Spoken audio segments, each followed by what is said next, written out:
Welcome to number 1 news. నేను ఉషా. ఆరుగాలం కష్టపడి పొగాకు పంటను పండిస్తే గిట్టుబాటు ధర లేక కనీసం కూలీ ఖర్చు కూడా మిగలడం లేదని పొగాకు రైతులు ఆవేదన వ్యక్తం చేస్తున్నారు. మార్కాపురం జిల్లా చింతకుంట్ల గ్రామంలో పొగాకు రైతు నెంబర్ 1 న్యూస్ తో ప్రత్యేకంగా మాట్లాడారు. పొగాకు నారు చేతికి రావడానికి 3 నెలల సమయం పడుతుందని, అక్కడి నుంచి నారు తీసి పొలంలో నాటి పంట చేతికి రావడానికి మరో 2 నెలల సమయం పడుతుందని రైతు తెలిపాడు. మార్కెట్లో పొగాకు రేటును దళారులే నిర్ణయిస్తారని, రైతు చేతిలో ఏమీ ఉండదని రైతు వాపోయాడు. వేల రూపాయలను పెట్టుబడిగా పెట్టి కష్టపడి పంట పండిస్తే పంటకు గిట్టుబాటు ధర లభించడం లేదని, ప్రభుత్వం గిట్టుబాటు ధర రైతుకు అందేలా చర్యలు తీసుకోవాలని పొగాకు రైతులు కోరుతున్నారు. పొగాకు పంట అసలు ఎలా పండిస్తారు, దాని గురించి వివరంగా తెలుసుకోవడం కోసం మనం పాత ప్రకాశం జిల్లా, ప్రస్తుతం మార్కాపురం జిల్లాలోని గ్రామం ఏంటంటే చింతకుంట్ల గ్రామంలో మనం ఉన్నాం. ఈ చింతకుంట్ల గ్రామంలో ఒక రైతు ఒక ఎకరన్నర పొలంలో ఏ రకంగా ఈ పంట పండిస్తున్నాడు, అసలు ఈ పొగాకు రైతుని ఎలా స్టార్ట్ చేయాలి, పొగాకు పంట ఎలా పండుతుందో మనం చూడటం కోసం మనం ఈరోజు ఈ చింతకుంట్ల గ్రామానికి వచ్చాం. ఇది మార్కాపురం జిల్లాలో, మార్కాపురం దగ్గరలో ఉంది ఇది. అసలు ఇక్కడ ఎంతమంది చూడండి, ఎంతమంది పనిచేస్తున్నారు. ఇక్కడ అందరూ కూడా కష్టపడి ఎండలో ఈ రకంగా ఈ విత్తనాలు నాటుతున్నారు అనమాట. అసలు స్టార్టింగ్ స్టేజ్ ఇదే, మొదటి స్టేజ్ పొగాకు పంట ఎలా పండిస్తారనడానికి ఈ రకంగా పొలాన్ని చక్కగా తున్నుకొని సాల్లాగా వేసుకుని ఇక్కడ డ్రిప్ ఇరిగేషన్తో విత్తనాలు నాటి ప్రస్తుతం కలుపు తీస్తున్నారు. ఇది ఏ రకంగా పండిస్తున్నారు ఏంటి, దీని గురించి తెలుసుకున్న కోసం మన ముందు ఇక్కడ రైతున్నారు, వారితో మనం మాట్లాడే కొన్ని విషయాలు తెలుసు. మీ పేరేంటి? ఈ పంటని పొగాకు పంట కదా పండిస్తుంది మనం వీళ్ళందరూ. ఇక్కడ మీరు పొగాకు నారు నాటుతున్నారు. ఇదేంటి, ఎన్ని రోజుల్లో అసలు ఈ పొగాకు నారు తయారవుతుంది చెప్పండి దీని గురించి. ఇప్పుడు దుక్కి దున్ని మామూలుగా సాల్వ్ చేసిన తర్వాత 10 రోజులకు మొలక వస్తుంది. మొలక వచ్చిన తర్వాత 15 రోజులకు కలుపు తీవాలి. కలుపు తీసిన తర్వాత మళ్ళా 2 నెలలకు నారు బీకేది, 3 నెలలకు క్లోజ్ అవుతుంది. ఇక్కడ నుంచి నారు తీసుకుపోయి ఏరు పొలంలో వేసుకోవాలి. మళ్ళా ఇప్పుడు ఈ నారు నాటడానికి ఎంత ఖర్చు అయింది సుమారు? అది వచ్చేసి చెప్పలేము, ఒక్కొక్క టైం అది ఎంత అన్నది గ్యారెంటీ అనేది ఉండదు. ఇది ఇప్పుడు వీళ్ళందరూ కూలీ పని చేస్తున్నారు కదా, వీళ్ళకి ఎంత ఇస్తారు రోజుకి? అంటే ఇప్పుడు వచ్చేసి ప్రస్తుతానికి 250, 300 ఇట్లా ఉంటాయి. ఎన్ని గంటలు పని చేస్తారు? వాళ్ళు ఉదయం 7 గంటలకు వచ్చి మధ్యాహ్నం 1 గంట వరకు. తర్వాత ఇప్పుడు ఈ నారు నాటిన తర్వాత, నారు మీరు విత్తనాలు నాటుతున్నారు, 2 నెలలు నారు వస్తుంది. ఇది 2 నెలలకు పీకుడికి వస్తుంది నారు. ఇప్పుడు ఈ నారు ఎకరానికి సరిపడా నారు మీ దగ్గర కొనుక్కోవాలంటే ఎంత ఖర్చు అవుతుంది? మొక్క వచ్చేసి ఒక్కొక్క మొక్క 30 పైసలు. మొక్క 30 పైసలు. ఎకరానికి ఎన్ని మొక్కలు నాటుతారు? ఎకరాకు వచ్చేసి 2 గట్టాలంటే 10,000 మొక్క. 10,000 మొక్క నాటుతారు ఎకరానికి. మొక్క వచ్చేసి ఎంత ఉన్నారు? 30 పైసలు. ఎకరానికి మనకి రైతు ఏం చెప్తున్నారంటే, ఇక్కడ దుక్కి దున్ని విత్తనాలు నాటి ఈ నారు వచ్చిన తర్వాత ఈ నారు తీసుకెళ్ళి వేరే చోట నాటుకుంటే 10,000 మొక్కలు ఎకరానికి నాటుతారు. పొగాకు మొక్కలు సుమారుగా ఒక్క మొక్క వచ్చేసి 30 పైసలు చొప్పున 10,000 మొక్కలు అంటే సుమారుగా 30,000 రూపాయలు ఖర్చు అవుతుంది, అంతే కదా. ఇప్పుడు ఈ 30,000 మొక్కలు తీసుకెళ్ళి ఒక ఎకరం నాటిన తర్వాత ఎన్ని రోజులు పెంచాలి దాన్ని? అది వచ్చేసి మళ్ళీ 2 నెలలు పెంచాలి. 2 నెలలు పెంచితే మళ్ళీ కోతకు వచ్చేసి 2 నెలల తర్వాత వస్తుంది. అది మళ్ళీ ఆకు కొట్టుకోవాలి. అది మళ్ళీ కోత ఆకు కొట్టుకున్న తర్వాత మళ్ళీ బేర నీళ్ళకి తీసుకోవాలి. అక్కడికి మళ్ళీ పాకలలోకి, ఆ పాకలకు తీసిపోయిన తర్వాత మళ్ళీ అది పుచ్చుకొని మళ్ళీ ఎండబెట్టుకొని మళ్ళీ గ్రేడింగ్ చేసి మళ్ళీ ఒంగోలు దగ్గర తీసుకోవాలి. అక్కడ ఎంత రేటు ఇస్తే అంత రేటు తీసుకొని రావాలి. మనం డిమాండ్ చేసేదానికి లేదు. అక్కడ మార్కెట్ రేట్ ఎంత ఉంటే ఎంత ఇస్తే అంత తీసుకొని రావాలి. దీనికి పురుగు మందులు అలాంటివి కొడతారా? పురుగు మందు కొట్టాల్సిందే. కలుపు నెలకు ఒకసారి కలుపు తీయాల్సిందే. 20 రోజులకు పడితే 20 రోజులు తీయాలి, నెలకు పడితే నెలకు తీయాలి. కలుపు అనేది అసలు ఉంచకూడదు. మామూలుగా తెగుళ్ళు వస్తుంటాయి, పురుగు మందులు కొడుతుండాలి. ఎంతో జాగ్రత్తగా చూసుకుంటుంటేనే అంతంత మాత్రం ఉన్నారు. ఏదన్నా గాలి వల్ల ప్రాబ్లం వచ్చినా కూడా దెబ్బలు లేసిపోతాయి. ఉన్నారు చాలా సున్నితంగా పెంచుకోవాలి. ఇంకా ఎరువులు కూడా వాడతారా? ఎరువులు ఫస్టే వాడాలి. మధ్యలో వచ్చేసి ఓన్లీ పురుగు మందులు పిచికారీ చేయాలి. సుమారుగా ఎకరా మొత్తానికి మీ దగ్గర నారు తీసుకెళ్ళి 30,000 రూపాయలు నారు అవుద్ది. ఆ 2 నెలలు పెంచాలంటున్నారు. దానికి ఎంత ఖర్చు అవుద్ది ఎకరానికి? ఎకరానికి వచ్చేసి బాగా మంచి పొలం అయితే ఒక 10-20 వేలు రావచ్చు ఖర్చు. లేదు కొంచెం పొలం మంచిది కాకపోతే మళ్ళీ ఒక 10,000 ఎక్స్ట్రా అయినా రావచ్చు. దీనికి మొత్తం మీద మనం పండించిన తర్వాత ఇది తీసుకెళ్ళి మీరు ఒంగోలులో ఒక పొగాకు గొడవనికి పెట్టి అమ్ముతారు కదా, ఎకరానికి ఎంత వస్తుంది ఆదాయం? మొత్తం ఎకరానికి ఎంత వస్తుంది అసలు? బాగుండి రేటు బాగా పర్వాలేదు ఆకు బాగుందని పడితేనేమో 15,000 18,000 రూపాయలు మినిమం పడుతుంది. అట్లా పడకుండా రేటు గిన తక్కువ గిన పడి ఉంటే కొంచెం మనం చేసుకునే దానికి మన కూలిపాటు కూడా రావట్లే. అట్లా ఉంది రైతు పని. అంటే 18,000 15,000 అంటే ఏంటి క్వింటాలా ఎట్లా అది? అది 75 కేజీలు 15,000 ఎన్ని క్వింటాలు పండుద్ది సుమారుగా దీంట్లో? అట్లా పండితే ఒక వచ్చేసి ఒక్కొక్కటి దానికి 30 క్వింటాలు పండొచ్చు. బాగా పండితే, పండకపోతే 10 క్వింటాలు 15 క్వింటాలు అంటే ఓపెన్. సరే, ఏదైనా కానీ ఇక్కడ పొగాకు రైతుల కష్టాలు ఈ రకంగా వీళ్ళు ఏ రకంగా మొక్క విత్తనం నాటినప్పటి నుంచి దాన్ని నారు పెంచి మళ్ళీ తీసుకెళ్ళి వేరే చోట నాటి 2-3 నెలలు కష్టపడి కాపాడితే గిట్టుబాటు రైతు కూడా కరెక్ట్గా రావట్లేదని ఇక్కడ రైతులు బాగుపోతున్నారు. ఇప్పుడు మనం ఎవరైతే పని చేస్తారో వీళ్ళని అడిగి తెలుసుకుందాం, వీళ్ళ స్థితిగతులు ఎలా ఉన్నాయో మనం తెలుసుకుందాం. ఈ మార్కాపురం జిల్లా చింతకుంట్ల గ్రామంలో ఒక వ్యవసాయ పొలంలో ఉన్నాం మనం. ఇక్కడ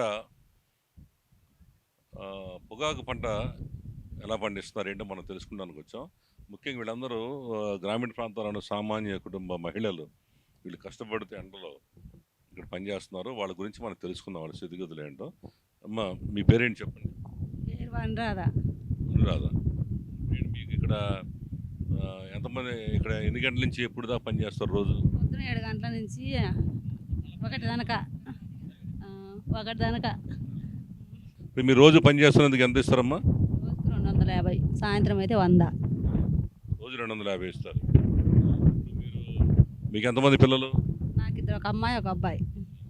ఇప్పుడు ఈ పని లేనప్పుడు ఏం చేస్తావు నువ్వు? ఖాళీ ఇంటికాడే. నెలలో ఎన్ని రోజులు ఈ పని దొరుకుతుంది మీకు? నెల ఒక 20 రోజులు. ఇప్పుడైతే అప్పుడైతే డైలీ ఉంటుంది. ఇప్పుడైతే 20 రోజులు పని ఉంటుంది. 20 రోజులు పని ఉంటుంది. ఇప్పుడు మీకు ప్రభుత్వం నుంచి మీకు ఇల్లు కట్టించారా ప్రభుత్వం మీకు? కట్టిలే, మేము అద్దెకే ఉండేది. మరి కష్టపడి పనిచేస్తున్నాం పైన మనం చూస్తున్నాం. మన ప్రభుత్వాలు ఇలాంటి ఎవరైతే ఉన్నారో వీళ్ళందరినీ ఆదుకోవాలని, ఇట్లా వయసులో పెద్దబడిన వాళ్ళకి కూడా వాళ్ళకి ప్రత్యేకమైన పథకాలు పెడితే బాగుంటుంది మా అభిప్రాయం. అమ్మ ఇప్పుడు మీకు ఇల్లుందా? ప్రభుత్వం ఇల్లు ఇచ్చిందా మీకు? ఈమెకి ఇల్లు కూడా లేదంట. 70 ఏళ్ళ మీ మంగమ్మ, మీ పేరేంటి? వెంకమ్మ గారికి 70 ఏళ్ళ వయసు ఉందంట. సుమారు ఇల్లు కూడా లేదు ఈమెకి. పిల్లల దగ్గర బతుకుతూ ఈమె ఏ పోషణ చేసుకున్న కోసం 70 ఏళ్ళ పైబడిన వయసులో కూడా పొలంలో ఈ రకంగా పనిచేసుకుంటుంది. మీ పేరేమన్నారు? సుబ్బమ్మ సార్, గాయన సుబ్బమ్మ. సుబ్బమ్మ గారు, మీకు ఎంతమంది పిల్లలు? అబ్బాయిలు ఒక అమ్మాయి. ఇప్పుడు మీరు ఈ పొలంలో పనిచేస్తారు కదా, మీకు ఎంత ఇస్తున్నారు రోజు? మధ్యాహ్నానికి 250, మధ్యాహ్నానికి 250 రూపాయలు ఇస్తారు. మధ్యాహ్నానికి సాయంత్రం దాకా పనిచేస్తే ఇంకో 100. మీకు ప్రభుత్వం నుంచి ప్రభుత్వం ఇల్లు కట్టించిందా మీకు? మాకేం గట్టిలేదు సార్. కట్టిలేదా? మరి మీకు సొంత ఇల్లు ఉందా? మరి ఈ ప్రభుత్వం, ఇప్పుడు వచ్చిన ప్రభుత్వం ఎట్లా పనిచేస్తుంది, మీరు మీ అభిప్రాయం చెప్పండి. మాకేం రాలేదు సార్, మాకేం రావు.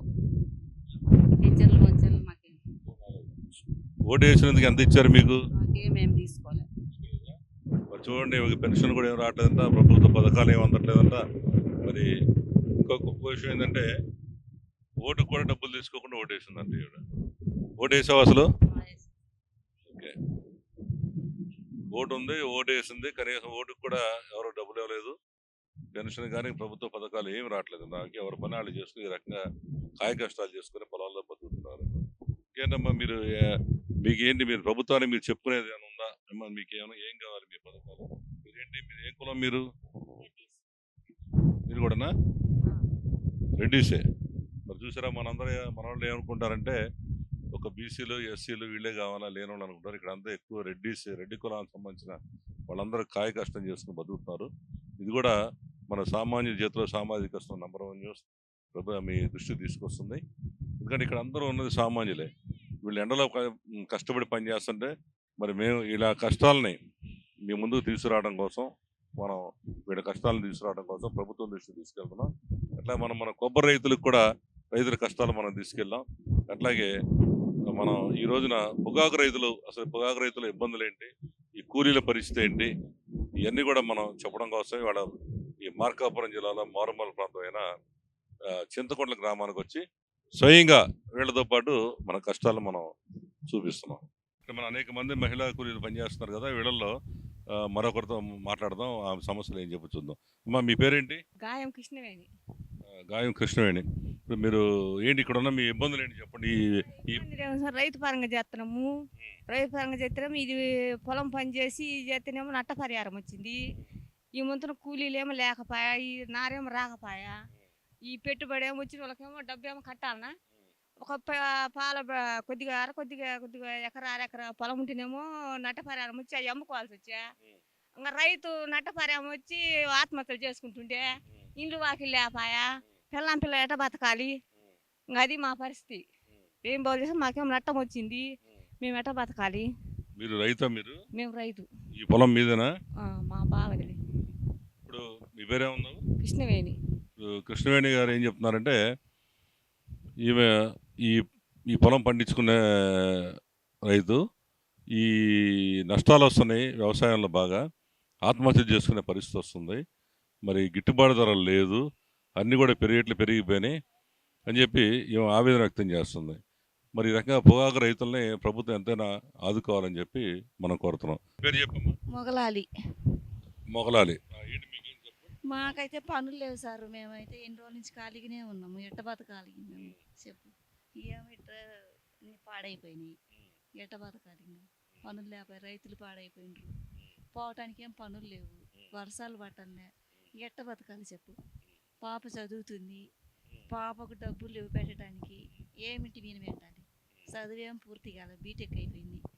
దానికి డబ్బు కావాలి చదవటానికి. నా కాడేమో రూపాయలు లేవు. నన్ను మార్కాపురం ఇస్తే మా ఆయన చనిపోయిండు. పాపకు 4వ సంవత్సరం అప్పుడే. నేను పని చేసుకొని బతుకుతున్నా. ఇల్లు కట్టుకోవడానికి కూడా డబ్బులు లేవు సార్. ఎట్ట చేయాలో చెప్పు. నీకు ఇల్లు కూడా ఇవ్వలేదు ప్రభుత్వం? ఇల్లు గుత ఏమి ఇవ్వలేదు. మీ భర్త చనిపోయి ఎన్ని సంవత్సరాలు అవుతుంది? ఆయన 16 సంవత్సరాలు అవుతుంది. 16 సంవత్సరాల నుంచి భర్త చనిపోయి పెన్షన్ వస్తుందా కనీసం నీకు? భర్త చనిపోయిన వాడికి 6,000 రూపాయలు పెన్షన్ ఇస్తుంది ప్రభుత్వం. పింఛన్ 4,000 వస్తున్నాయి. 4,000 ఇస్తుందా? కనీసం ఇల్లు కూడా లేదు. ఇల్లు గుత లేదు మాకు. మీ దగ్గర ఉన్న నాయకులకి ఎవరు చెప్పలేదు? మేము ఎవరు చెప్పినా పట్టించుకోలేదు సారు. ఏ గ్రామంలో ఉంటావు నువ్వు? చింతకుంటలో. మరి ఇప్పుడు చింతకుంటలకు సంబంధించిన మొగలాబి, ఈమె భర్త చనిపోయి 16 సంవత్సరాలు అవుతుంది. కూతుర్ని బీటెక్ చదివించుకుంటూ డబ్బు లేక ఈమె ఇట్లా కూలి పని చేసుకుంటూ మరి కాలేజీ కూడా పంపించలేదంట. డబ్బులు లేక పిల్లల్ని బీటెక్ కూడా చదువు మానిపించేసి ఏమ్మా 5 లక్షలు కట్టమన్నారు. ఎంటెక్ చేయాలి. బీటెక్ అయిపోయిందా? బీటెక్ అయిపోయింది. మరి మొగలాబి సంబంధించిన పిల్ల బీటెక్ చదువుకుంది. ఎన్ని మార్కులు వచ్చినాయి బీటెక్ మీ అమ్మాయికి? మార్కులు బాగానే వచ్చినాయి సారు. చదువుకోవాలని ఇంట్రెస్ట్ ఉందా అమ్మాయి? పూర్తుంది సారు, చదవాలని పూర్తుంది. డబ్బు లేకనే అయిపోయింది. డబ్బుండే కాలేజీలో సీట్ ఇప్పిస్తే చదువుకుంటుందా? చదువుతుంది. ఇది చూడండి, ఇక్కడ మొగలాబి వాళ్ళ అమ్మాయి బీటెక్ పూర్తి చేసుకుంది. కూలి పని చేసుకుంటూ అట్లా బీటెక్ చదివించుకుంది. ఆ అమ్మాయి ఎంటెక్ చదువుకోవాలని కోరిక ఉంది, బాగా చదువుకుంటుందంట. కోరిక నెరవేరాలని తన కూతురు ఎంటెక్ చదివించేయాలనే కోరికతో, పని చేసుకొని చదివేయాలని తన కోరికతో ఈ రకంగా ఎండలో కష్టపడి భర్త లేకపోయినా మరి నా బతుకు ఇట్లా అయిపోయింది, మా ఆ పిల్లైన సరే చదువుకొని మంచి పొజిషన్లో ఉండాలని ఆ తల్లి కోరుకుంటుంది. మరి ఇక్కడ ప్రభుత్వం వారు కానీ, స్థానిక రాజకీయ నాయకులు కానీ, ఎన్జిఓలు కానీ మేము వీరిని సంప్రదించి వీరి నంబర్ కూడా మీకు ఇస్తాము. ఎవరైతే మీరు ముందుకు వచ్చి ఆ పిల్లల్ని చదివించడానికి ఎవరైనా వస్తే బాగుంటుందని మా యొక్క కోరిక. మీ అమ్మాయి పేరేంటి? హసీనా. మీ ఫోన్ నంబర్, నీ ఫోన్ ఉందా నీకు? ఇంటి దగ్గర ఉంది సార్. ఫోన్ నెంబర్ తెలుసా నీకు? మీ అమ్మాయి ఫోన్ నెంబర్ తెలుసా నీకు? ఇప్పుడు చెబుతావా? చెప్పు. ఇప్పుడు మన నంబర్ 1 న్యూస్ తరపు నుంచి ఒక సామాన్య రైతు కూలి, భర్త లేని మహిళ మీ ఏ కులం అమ్మా మీరు? మేము దూదకులం సార్. ఒక దూదేకుల కులానికి చెందిన ఒక మహిళ చూసారు ఏ రకంగా కష్టం చేసుకుంటూ ఈ రోజున తన బిడ్డ కోసం చదివించుకోవడం కోసం మరి ఈమె కాయ కష్టం చేస్తుంది. అయినా కానీ సంపాదన సరిపోక కూలీ లేక ఈ రోజున పిల్లలను కూడా చదివించుకోలేని పరిస్థితి వచ్చింది. మరి ఈ రోజున మొగలాబి తన కూతుర్ని చదివించడం కోసం నంబర్ 1 న్యూస్ ఛానల్ నుంచి మన ప్రేక్షకులకు కూడా మనం ఈ నంబర్ కూడా పెడతాం. ఆ ఎంఐ నంబర్కి మీరు ఏమన్నా సహాయం చేయగలిగితే ఆ పిల్ల చదువుకులో మీరు ఎవరైతే పెద్ద మనసు చేసుకొని చదివిస్తే ఆ పిల్ల ప్రయోజకురాలు అయ్యి ఆ కుటుంబానికి ఈ గ్రామానికి కూడా ఉపయోగపడుతుందని మేము మీ అందరికి కూడా కోరుకుంటున్నాం. వీళ్ళు ఏమని కోరుకుంటున్నారంటే కనీసం మాకు ఉండడానికి ఇల్లు లేదండి, ప్రభుత్వం మాకు ఒక ఇల్లు ఏర్పడిస్తే బాగుంటుందని వీళ్ళందరూ కూడా కోరుకుంటున్నారు. మరి ఇక్కడ ఈ పొగాకు పంట వలన వీళ్ళకి కనీసం పండే నేలలు ఉన్నాయి కాబట్టి రైతులు కూడా చాలా నష్టాలతోనే ఈ వ్యవసాయం చేస్తున్నారు. చూడండి మరి 4 నెలల నుంచి ఇంటి దగ్గర ఖాళీగా ఉంటున్నారంట. మరి ఇలాంటి వాళ్ళని ప్రభుత్వాలు గుర్తించాలని మారుమూల ప్రాంతంలో ఉన్న ఈ సామాన్య మహిళలను కూడా మహిళా కూలీదనాలు వీళ్ళ గురించి ప్రభుత్వం ఆలోచించాలని ఆదరించాలని నంబర్ 1 న్యూస్ మనస్ఫూర్తిగా కోరుకుంటుంది. సామాన్యుడి చేతిలో సామాజిక వస్త్రం నంబర్ 1 న్యూస్. ఎక్కడ సామాన్యులు ఇబ్బందులు పడుతుంటే మనం అక్కడ ఉంటాము. మొదటి నుంచి కూడా మన నైజం అదే. ఈరోజు మనం మార్కాపురం జిల్లా, ఆంధ్రప్రదేశ్ మార్కాపురం జిల్లా చింతకొండ గ్రామంలో మనం రావడం జరిగింది. ఇక్కడ వ్యవసాయ కూలీలు ఏ రకంగా ఆడపడుచులు ఏ రకంగా ఇబ్బంది పడుతున్నారు, వాళ్ళకున్న ఇబ్బందులు ఏంటి తెలుసుకున్నాను. స్వయంగా మనం క్షేత్రస్థాయిలోకి వచ్చి ఈరోజు మనం ఇక్కడ తెలుసుకోవడం జరిగింది. ఒక్కొక్కళ్ళదే ఒక్కొక్క దీని కాదు. వీళ్ళందరూ కూడా మరి మహిళలు మరి ఉదయాన్నే లెగిసి వాళ్ళు ఇక్కడ పొలం పనికి వచ్చి రావడం, కలుపు తీయడం, ఈ వచ్చే 250 రూపాయలతో వీళ్ళ కుటుంబం వెళ్ళదీయటం మనం అనేక మందిని చూసాం. అందులో 70 ఏళ్ళ పైబడిన ఒక వృద్ధ మహిళ కూడా ఇక్కడ వచ్చి పని చేస్తున్న మనం చూసాం. అలాగే మరొక మహిళ ఆమె ఈ రోజున వాళ్ళ కూతురు చదువు కోసం బీటెక్ లేక కష్టపడి చదివించుకుంది. ఇప్పుడు పనులు లేక ఆమె ఎంటెక్ కూడా చదివించుకోలేదనక కూతురు ఇంటి దగ్గరే ఉంటుందని ఆమె కన్నీటి పర్వంతం అవుతున్నారు. ఈ రకంగా ఒక్కొక్కళ్ళది ఒక్కొక్క రకమైన చరిత్ర ఇది. ఈ రకంగా మరి ప్రభుత్వం ఇలాంటి వాళ్ళకి కదా మనం సహాయం చేస్తుంది. దాదాపుగా చాలామంది ఇక్కడ ఇళ్ళు కూడా లేని వైనం. మరి వాళ్ళు రాజకీయ నాయకులు ఏం చేస్తున్నారు, ఇక్కడ స్థానిక అధికారులు ఏం చేస్తున్నారు, మరి మీరు ఈ వీడియో చూసిన తర్వాత మన నంబర్ 1 న్యూస్ ఛానల్ చూసిన తర్వాత స్పందించాలని, అలాగే ఎవరన్నా దాతల ముందుకు వచ్చేటైతే ఎవరైతే మొగలాబి కూతురు మన ఫోన్ నెంబర్ కూడా మనం దీని ముందు ఇస్తున్నాం. మనం ఎవరిని ఉంటే ఆమెకు కూడా సహాయం చేసి తన చదువుకి ఉపయోగపడతారని మేము ఆశిస్తున్నాం. మరి ఇలాంటి విషయాలు వీళ్ళందరూ కూడా ఈ రకంగా ఎండలో చూడండి ఏ రకంగా అంతమంది కూలీలు పనిచేస్తున్నారో. మనం ఎవరైనా ఎండలో ఒక గంట సేపు ఉండాలంటేనే మన రాజకీయ నాయకులు కానీ అధికారులు కానీ వాళ్ళకి వెంటనే ఏసీలు కావాలి, వాళ్ళు ఉండలేరు. అలాంటి పరిస్థితుల్లో వీళ్ళు ఇంతమంది మహిళలు ఈ రకంగా ఉండే నష్టపోతూ వ్యవసాయదారులు అయినా కానీ వీళ్ళకి ఉపాధి కల్పిస్తున్నారు. వ్యవసాయదారుల గురించి కూడా ఆలోచించాల్సిన పరిస్థితి ఈరోజు ప్రభుత్వం మీద ఉంది. నష్టపోతూ వ్యవసాయాలు చేస్తున్నారు, ఇది అందరికీ తెలిసిన విషయం. వాళ్ళకి గిట్టుబాటు ధరలు వెంటనే కల్పించాలి, వాళ్ళ గోడౌన్ సౌకర్యాలు. అలాగే ఈ రకంగా వాళ్ళ పొగాకు కావచ్చు, అనేక పంటలు కూడా ఇదే పరిస్థితి ఉంది. రైతుల గురించి ప్రభుత్వం ఎప్పుడైతే ఆలోచిస్తుందో ఈ దేశం బాగుపడుతుంది, రాష్ట్రం బాగుపడుతుంది. ముఖ్యంగా ఈ మహిళా కూలీలు కూడా వాళ్ళ కుటుంబాలకు బాగుపడాలని ప్రభుత్వాలు వెంటనే కళ్ళు తెరిచి వీళ్ళకి సహాయం చేయాలని నంబర్ 1 న్యూస్ నుంచి ఈ ప్రత్యేక కథనాన్ని మీకు చూస్తున్నాం. నంబర్ 1 న్యూస్ సామాన్య చేతిలో సామాజిక వస్త్రం. Thank you. మరిన్ని లేటెస్ట్ అప్డేట్స్ కోసం చూస్తుండండి నంబర్ 1 న్యూస్ సామాన్యుడి చేతిలో సామాజిక అస్త్రం.